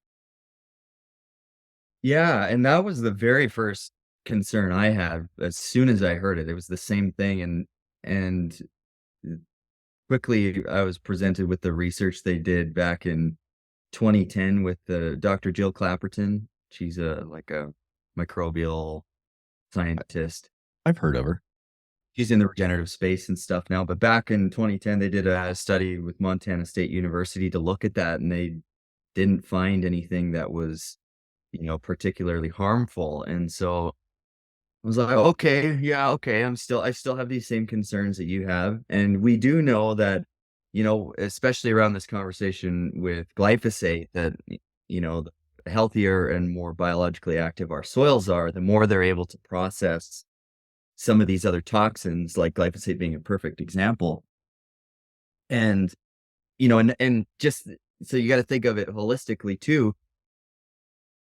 What does that reduce in terms of what's being put on the land with fertilizer? What are the negative impacts that we're doing to our soils with fertilizer? And they're also, putting these on sprayers, and their applications of, say, Roundup or other chemicals go way down. I believe it's around like 25% of what they normally put down on the ground because of that. I believe it's that nanocarbon, and we see this with humates. People are saying, like Nicole saying, you put humates in with your chemical or fulvic acid, and you're able to reduce your rate of that herbicide down by a substantial amount, maybe like 80%. So a similar effect is happening with Bioactive with those nanocarbons, because that compound's attaching to that carbon, it's able to penetrate the leaf easier and more effectively. You're reducing the amount of harmful chemicals you're putting on your land. So it's like, you got to look at all sides of it, but from what we're seeing with it, it's like, wow, okay, not only are you already everybody who's farming or running equipment, they're already buying their fertilizer. They're just burning it up and sending it into the air instead. That's an interesting way to look at it. And yeah, it's an interesting way to look at it. I was just sitting here thinking, there's a lot of profit in treatment. Excuse me. There's a lot of profit in treatment, and there's not much profit in a cure. And this is a cure. This is a cure against the people that are trying to sell you a treatment for your soil. And unfortunately, the world we live in, capitalism, I think, is the greatest system ever developed. but it's got some problems. Um, it might be the worst thing we've come up with, but nothing else is better than capitalism so far. And what I'm getting at is like there's no incentive for these big ag corporations that are selling you the cancer treatment. There's no incentive for them to cure the fucking cancer at all. Because if we cure the cancer, their treatment business goes to zero, and their treatment business is measured in billions of dollars. Yeah. And that's where the wealth of our soil carbon, the wealth of our local rural communities, that's where all that has went over the last 50 years, is up to the boardrooms of those corporations. And so how can we start to bring that back and keep that wealth in the communities and on the soil and restore that soil? Same reasons why carbon contracts like the one that I have aren't more popular. It's because that's not creating another industry for the politicians and their friends to invest in and get rich off of. We're not creating any new industries. Yeah. That's why it's just not catching on. That's why regenerative agriculture is not catching on, is because it doesn't create a new industry. It doesn't create a new sector. It doesn't create a new portion of the economy. All it does is take the base, one of the fundamentals of our economy, and take a bunch of inputs out of it. Which, yeah, that's great for the producer.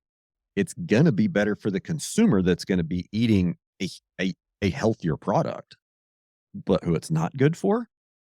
All the people in the middle that are trying to make money off of you. Yeah. No, and that's why I think things like Bioactive, that puts the power back into the hands of the primary producer and the local economy, is exactly what we need moving forward. The other thing that puts power back in the hands of the producer is being able to market direct to consumer, being able to control your whole supply chain, production, all the way to consumption. And, even better than that, since we mentioned Ted Turner and his family restaurants, Ted's Montana Steakhouse. He wanted to, I'm not sure what his motivations were. He bought all these ranches, wanted to fix them with bison. I need something to do with the bison. Well, there's no market for bison. Well, let's create it. How do we create a market? Steakhouses. I mean, you got a couple $100 million. What's building a chain of steakhouses in order to so you can sell your meat for the next 20 years? I mean, that's a smart investment. If I could see my way through that, that's a logical place to go for anybody that's got a large land base. Is, hey, yeah, I can make a lot of money selling direct to consumer. There's even more money if I cook it first. So when we always follow this conversation down, it inevitably leads to processing, packing, capacity. Do you see that changing? Do you see any light at the end of the tunnel? Is anything to be optimistic about, of being able to pull that off? Oh, no, I can't really speak to bison sector at all. Just Um, more or less. yeah, I think things are gonna. I think things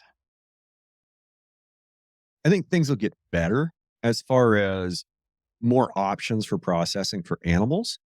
Um, and in some ways, I think it might also be more difficult. 4 years ago when COVID shut down the whole world, it, it was a smart bet.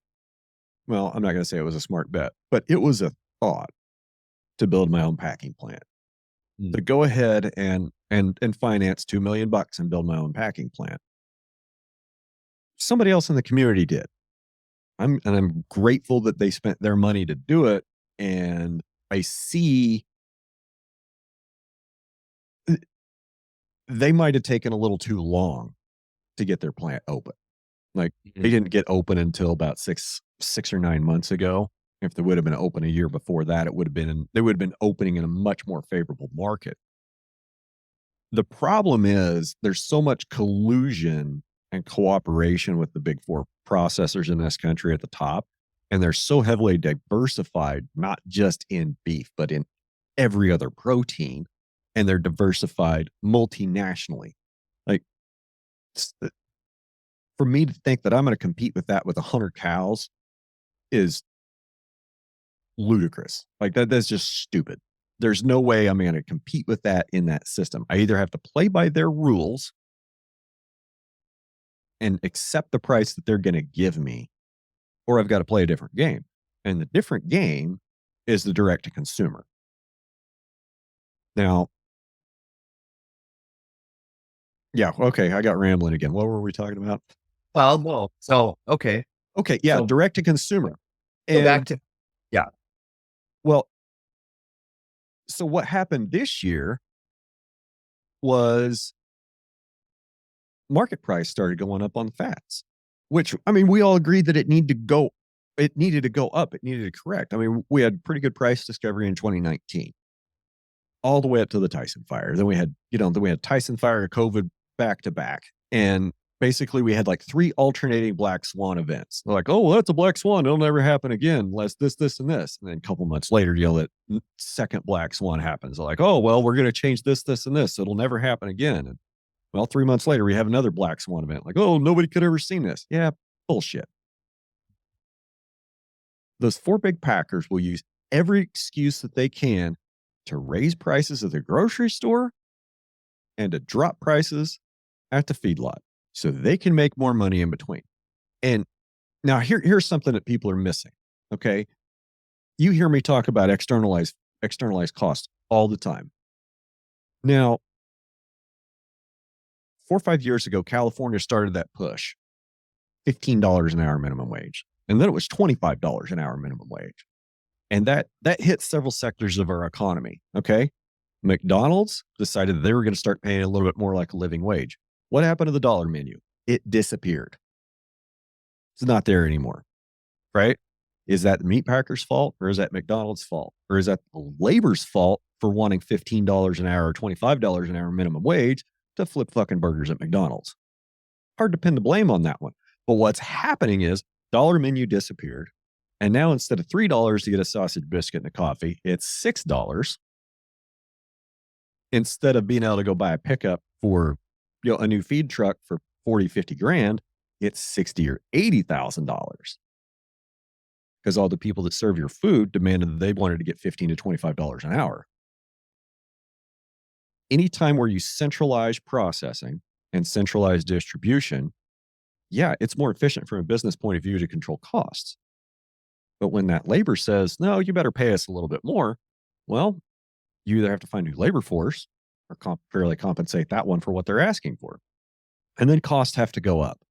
And you think they're going to pass that cost? You think they're going to take that money out of their executive compensation? Hell no. Hell no. They're going to make the consumer pay for it, which leads to double-digit inflation, which is what we're having right now. So that's the big corporate game that they're playing, right? When you bring that back to the guy that opened the processing plant in your town, somebody like you who's starting direct to consumer, the thousands of people out there who probably feel the same way and feel that's the direction we need to go. How do we solve the labor piece on the smaller processing end? Because, at the end of the day, we do need quality people to be processing our meat, and we need those people to be paid a living wage and be contributing members to our community. So how do we solve that one? It's hard. It's really hard when package of ground beef at the locker is $6. And I understand that that's kind of on the low end. I would be charging more, much more. But they have product. They have a good ground beef product. They sell for $6. They don't say regenerative. It's not, from any specific kind of cattle. It's just, you want good meat that's going to meet an 80-20 spec to make a great burger. Here it is, $6. You don't get to know anything about it. Okay, fine. Plenty of people will buy that. A lot more people will drive by that meat locker because all they have there is meat, and they'll go down to the grocery store and buy the commodity product from the grocery store that's even cheaper because they can also get a lot of other stuff at the grocery store. Now, from the locker to the grocery store, it's about 6 blocks. There's no way that we're ever going to get meat processed in that locker in that grocery store. And I'll tell you why.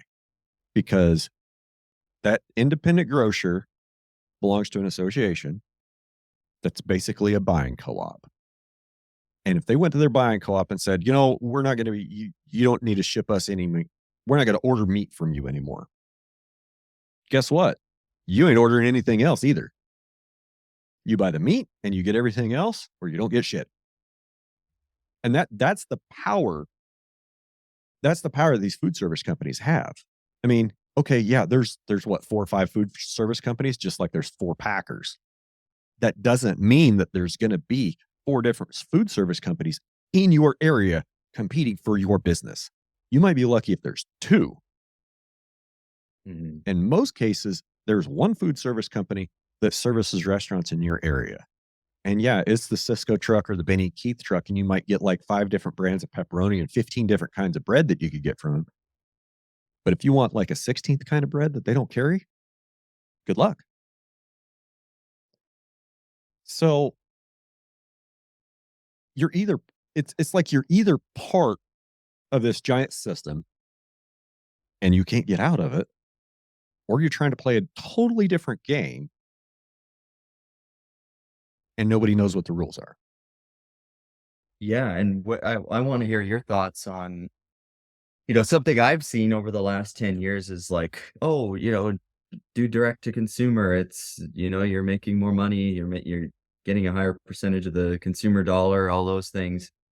And then everybody and their dog has a direct to consumer meat business while trying to also be the producer, which is insanely hard. It's essentially its own separate business. It is its own separate business, and it takes different skill sets and marketing and all those things. So what could be a path forward, sort of a middle ground where, not every because not everybody is going to be successful in that direct to consumer model. It's so hard. It's insanely difficult. So what could be a reasonable path forward? Gosh, that one's hard. I couldn't see it, so I chose to not continue to develop my direct to consumer business. Okay, because I couldn't see the way out.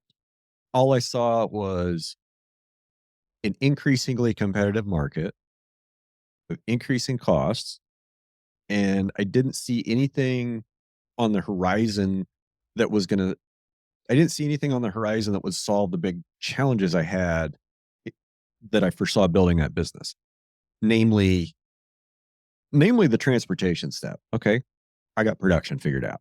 Got that. I got the processing figured out. Got that. I got storage figured out. I got that. How do I get it A to B? That's the problem I kept running into is how do I get A to B? How do I get A to B? Well, okay, to listen to yourself talk and shake the hand that feeds you. Focus locally. Okay. Well, in the 2 years that I was building towards this business, it went from like 2 or 3 people in the area trying to sell direct to consumer to 20 or 30 trying to sell direct to consumer. I mean, a, a, a lot of people changed their operation real fast in 2020, real fast. A lot of people had finally had time to sit back and think and see what they're doing. And a lot of them made a big pivot. And I'm not saying that's wrong. I'm just saying I was slow and late to the game. I mean, I bought a 3-year production schedule a little over 3 years ago. And about a year ago, I decided that this is just not this is not working and it's time to punch out because I saw where things were going. Um, if there was a more efficient way to collect meat from these small packing plants, transfer it to a central cold storage facility, and then be able to direct ship from there to fulfill customers, that's a third party service that I think that's a third party service that would allow a lot more direct to consumer operations a chance to succeed and prosper. Does that make any sense? Yeah, well, and is it too communist to say that is that leaning towards a cooperative type of model? Well, you know, no. A cooperative, I mean, I could see a cooperative model being led from the bottom up. And okay, maybe there's some elements of communism in there, but if we're all going to be pooling into this for a common good, okay. The problem with communism is there's no way to kick the people out that aren't pulling their fucking weight. That's the problem with communism. Okay. And there's no way to get rid of the people that are taking more that are taking more than they deserve. Okay. So you got those two ends of the spectrum. You got to figure out how to deal with those two ends of the spectrum in an operation, which is why, which is why Marxism, communism was less than ideal because it didn't have any of those mechanisms. It just relied on the innate goodness of people to do the right thing, which is total horseshit anyway. Um, so is it communism? I would have a hard time getting there. I mean, local co-op where people are, agree on a set of principles and are going to, cooperate on a set of principles to strive towards a common goal. I would hesitate to call that communism. Yeah, and I said that more in jest, it's like things like, I mean, just basic services, infrastructure. It's like, hey, we work together to agree that a fire department is important, for example, or whatever, right? But I suppose what I'm getting at is that, is that those type of models, do they have merit or do we need more sort of, I'm just thinking of like Thousand Hills grass-fed beef, like a sort of marketing aggregator that sources from regenerative operations, pays a premium, but then you just sell directly to them and you don't have to touch it. You don't have to worry about how to get it into the hands of the consumer and all of that stuff. And I don't have the answer to any of these things, but I think it's something that needs solving.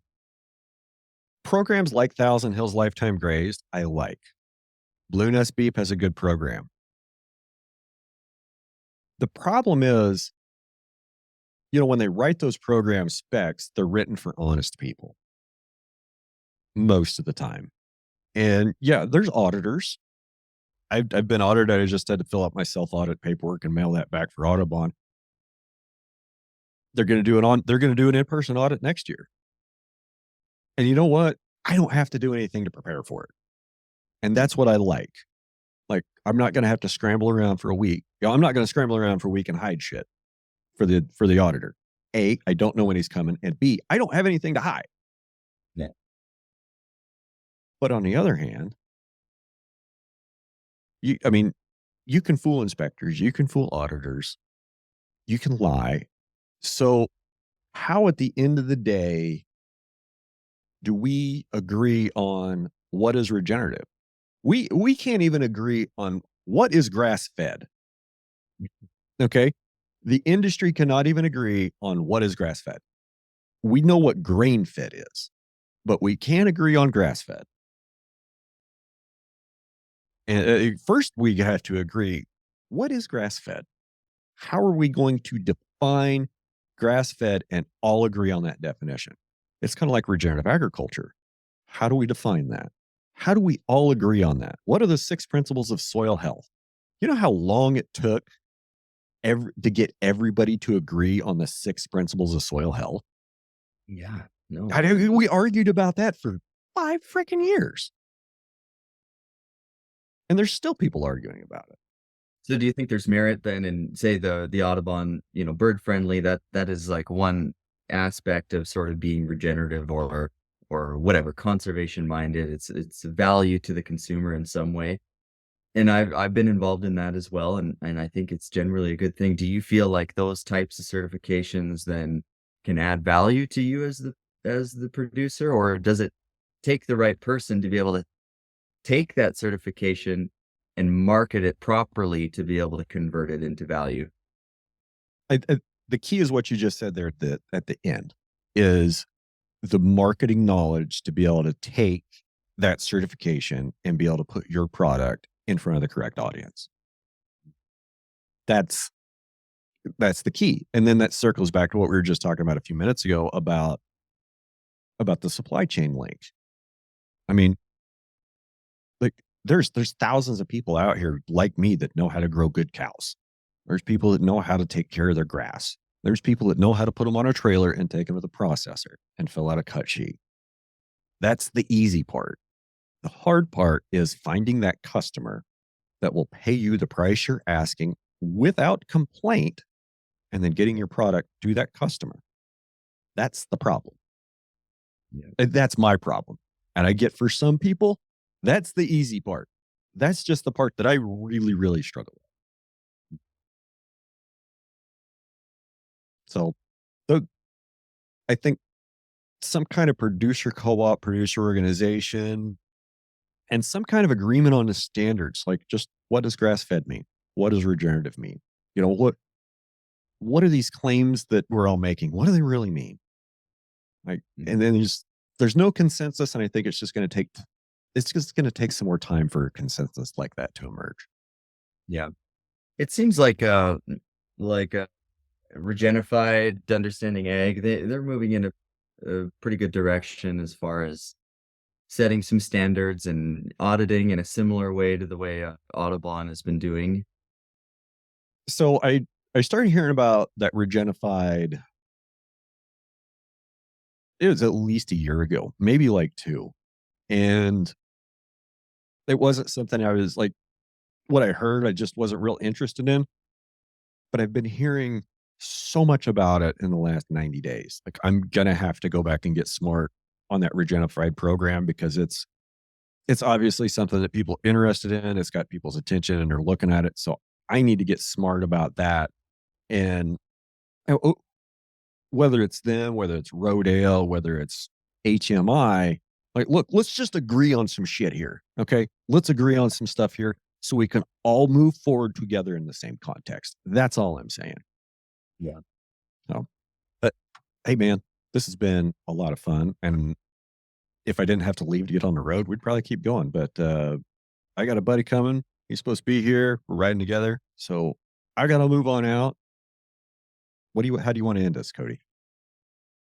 Well, I just appreciate being able to explore some of that, history around bison and how that influences our modern grazing. And, for me, having gone through that journey and just keep going deeper and deeper into the soil and really trying to figure out how do we manage these landscapes for optimal resiliency and profitability. And now working with Nicole Masters, Nicole and I just came out with an online grazing course that we developed to help producers manage for soil biology. We built this course. This is something that I wish I would have had in 2015, in 2016, when I was just starting out. And so I want to get that out there. It's called the Grazing for Life course on integritysoils.com. And we'll have a discount code for listeners, RR20, for 20% off. And so, yeah, people can connect with me through either the Integrity Soils website, LinkedIn. I'm going to be doing a lot more writing on LinkedIn and connecting with people through that avenue. And, if you want to just reach out to me directly, you can reach me at cody@sweetgrassbison.ca, or literally just send me a text or phone call at 403-632-7159. Hang on, my pen's still smoking. I'm trying to catch up. All right. I think I got it. Hey, man, this has been a heck of a lot of fun. And hopefully someday our paths will cross and share a cup of coffee or something. That'd be great. It's been so much fun. Thanks, Brian. All right. Well, really appreciate you, Cody Spencer. Thanks for your time. And gang, have a great week. See ya.